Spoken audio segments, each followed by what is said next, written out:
It's pouring rain. There's no tops on this. This is $21,000 worth of stuff. Stop.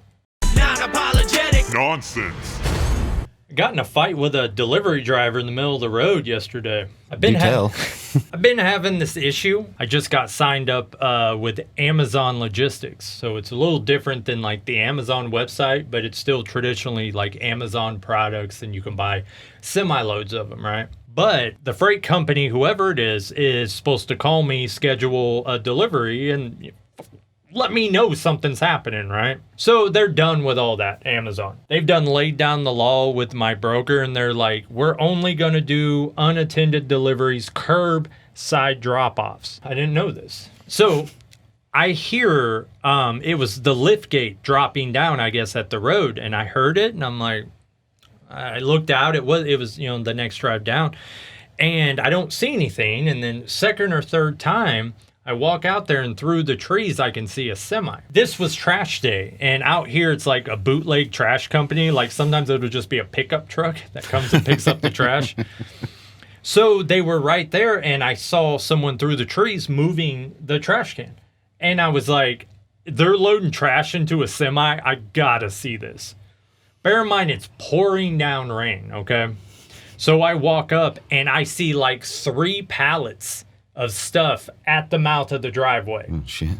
And I just beeline it, right? And, it's a big, buff, burly country dude. And I got a picture of him. But I wasn't going all Karen. It was just how it worked out. But let me pop this photo up. But yeah, so you could Did he pose for it? Yeah. He was trying to block the truck number I was trying to get a photo of. I start running up there, and I'm like, dude, what are you doing? What are you doing? No, we don't do that here. Pack this up. Pull into the drive. We'll unload you with the forklift. It's pouring rain. There's no tops on this. This is $21,000 worth of stuff. Stop. By this point, he's already got the last pallet on the lift gate and going down, right? And I came in hot, but he immediately came back at me with the same energy, He's like, I'm doing my job. If you don't like it, you can pick it up at the port. And I'm like, you can go fuck yourself, dude. What is the port? It just switched. So me and him are face to face just screaming at each other, right? So he steps back and he goes back on the lift gate and like we're shit talking while he's like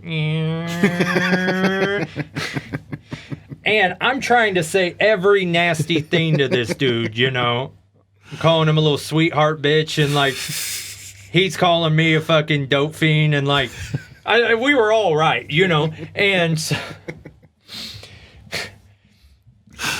I'm at that point where I'm like, you know what? He's got to come down off that freaking lift and, tighten it up and then go up and, leave, So I'm standing out in the middle of the road and I'm blocking him where he more or less is going to have to touch me to walk by me. Now, this wasn't super aggressive, because if I was super aggressive, I would have tried to hit him, and I wasn't even, it wasn't even a thought. But I was like, I'm not leaving till this fucking pussy leaves. So I think about it afterwards of the picture. Like, I got my puppy in one hand. You know what I mean? And I'm standing there, and we're screaming at each other. But the photo you saw, I'm trying to get, because I'm thinking the freight company's going to have to reimburse me because all this shit's going to be damaged from the rain, Right. So I'm trying to get a picture of the truck number on above the plate, and he's trying to like do this little dance to stay in front of it. But I mean, nothing actually happened from that. It was just a lot of douches yelling in the street. The douches being me and him. So you with your puppy and your cell phone? Yeah, it's a sight. Like, the neighbors, I'm sure they absolutely love me. So I go back to the shop and I call the freight company and I'm like, hey, I don't know what you guys have on my account. He said contact is curbside delivery. And then the guy I talked to, he's like, yep. I said, no, you've delivered here 100 times. We are never to do that. And I said, it's fucking raining, dude, and there's no tops on these. He goes, yeah. I said, so wait. I'm like, you're telling me that because it has that mistake on it, that it's okay. You guys are just cool with leaving pallets on the side of the road on a highway while it's pouring rain. And he's like, well, yeah. And I'm like, well, I'm going to need to file an insurance claim with you guys then, you know. So this went down a whole thing. Apparently, what was the start of it was Amazon put their foot down, and they're like, we're no longer having specific delivery requests, and they just put contactless curbside on everything. So I've had one freight delivery since then earlier today, and it was from the same company, but they were nice enough to call ahead of time this time. But I never know what freight company is going to be. I see the truck pull in, and I'm like, it's going to be that same son of a bitch. And I thought about how awkward it was going to be that, like, he's going to have to pull in. I'm going to have to give him directions. And when you give directions, like, they stop and I jump up to their window and, you know, I'm holding on and I'm right there yelling over it. And I'm like, this is going to be awkward because there's no reason to be a douche, you know. But, like, hey, Buttercup. Yeah, there's my girlfriend. And then it turned out to be a different guy. But, you know, effectively, yeah, I mean, I'm going to see that dude again, and we're going to have to play nice because it's always been this is completely contradictory to what I just said, but I always take care of the delivery drivers, the FedEx drivers, USPS. I make sure I have a dolly if I'm not going to be there, or I help them load, you know, because they can really mess up my stuff. But I kind of popped that balloon with this one. But I mean, you know me, I'm not aggressive. Like, I saw over $20,000 worth of stuff sitting out in the rain, and I just fucking took off. You know what I mean? And I was just as pissed as a guy with a puppy in his hand could be. Genuinely, that's a happy time. But yeah, so that was my yesterday. And that's what's crazy. I went out and I bought 11 pallets worth of stuff, you know, trying to gear up since there's not much coming through the ports anymore. And in case there is a slowdown, you know, I'll be the man with the stuff. You know, if no one else can get the stuff, I have the stuff. So, and then all sales took a nosedive. 50% drop in sales and even website traffic and my click-through rates, like everything just nosedived, okay? Like, I make pretty good money. I don't want to say how much, but like, I'll tell you how little I got paid on my last check. I got $320 for a week. Yeah. That's how much sales dropped off to nothing. So I called eBay a couple days ago and I'm like, do you guys have a restriction on my account? Like, am I in good standing? What is going on? Why? Because I should at least have traffic, even if people aren't buying. You know, all my stuff has a good sell-through rate. It's all priced good, da-da-da-da-da. And I listed like 200 items. So I shouldn't have even been able to make it a quarter of the way through the listing without stuff selling and me having to take breaks. But I did like 3 days of listing and not a single sell. Mm. So eBay's like, your account's good, your account's great, it's the most perfect account. And they're like, they wouldn't say the word. It was weird. They're like, well, you know that thing that was put on and then paused for 30 days? And I'm like, the tariffs. And they're like, whatever it was. And it was like that game. So it makes... No, we don't say that. It makes me wonder if eBay's like, they don't want to say the word tariff because they don't want like MAGA to get mad at them and be like, no, tariffs aren't paid by the consumer, you know, or whatever. So that's a weird one. So what I developed a plan because, like, you know, I'm used to a certain lifestyle. So I was having 0 sales. I mean, like that 320 was like 4 sales, you know, for like a week. And typically I'm doing like 10 a day, you know. So I dropped all my prices across the board 15%.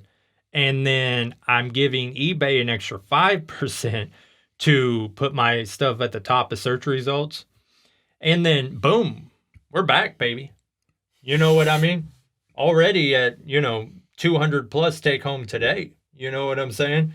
Like, killing it. Here's what's crazy. Okay, that freight delivery, or no, it wouldn't have been that same one. Actually, you know what it was? something I didn't say during the story. It would have been more entertaining if I said it the right way. He didn't finish the delivery. I didn't know how many he had, but I knew I was expecting 5 pallets in this order. He only dropped off 2. The rest came later. But yeah, so during all the frustration, he got mad and didn't finish the delivery. So it was part of this delivery. Anyhow, what they are is they're gigantic cases with a glass panel that you hang on your wall, and they display cards. So baseball cards, magic cards, like whatever. So I took a gamble on those and got 170 of them. And it was like, if it doesn't sell, I'm kind of like screwed, right? But they're the only thing right now. Like, people are locking up their pocketbooks. You know what I mean? Like, people are stocking up on food and stuff, not knowing what's going to happen next, or if they're going to get deported to another country. So that credit card case, it is killing it. Okay, like 3 a day, boom, boom. Even if all sales trickle back down to nothing, I don't know why I keep thinking it's magic card holders, but like them dorks are going to keep buying that card case. Like, that card case is going to get me through the next 4 months, $100 a day. You know what I mean? Not anymore. Not if you call them dorks. Yeah, well, only cool guys. Sales just dropped again. But yeah, so fight with a delivery driver, sales go down to 0. I find an item that can get me back up and rolling, baby. But yeah, that's what sucks about like doing your own thing. Like, if you're working a paycheck job, most people don't know about the economy. Like, most people just, whatever news you watch, you either hear it's a good economy or a bad economy. And then most people just parrot that. But unless you like work for yourself or work for a very small company, you don't see like work go really busy and then down to nothing. You work the paycheck thing, you're guaranteed X amount unless you wind up getting laid off if it gets bad enough. Yeah. So yeah, the past 2.5, 3 weeks, I've been wishing I worked a regular paycheck job. But I can't really complain. When I'm not listing or sorting through an order, which is, I do that for about a week out of every month, maybe 10 days. For the other 20 days, I pack boxes for like an hour in the morning, and then I pack boxes an hour in the evening. And I am exhausted. You can't even call it work. I got to have like a new name for it. Like, I put in effort today. I efforted for, you know what I mean? Because it's so insulting to call what I do work. But then again, I'm the one who put in all the money. I'm the one who quit the job. I'm the one who was like, fucking, I can do this. That means you can do it too. But the truth is, you probably can't, and you will probably fail. I don't even remember what the point of this one is, but I think we are at the end of it. Yes, yes, yes. What the fuck?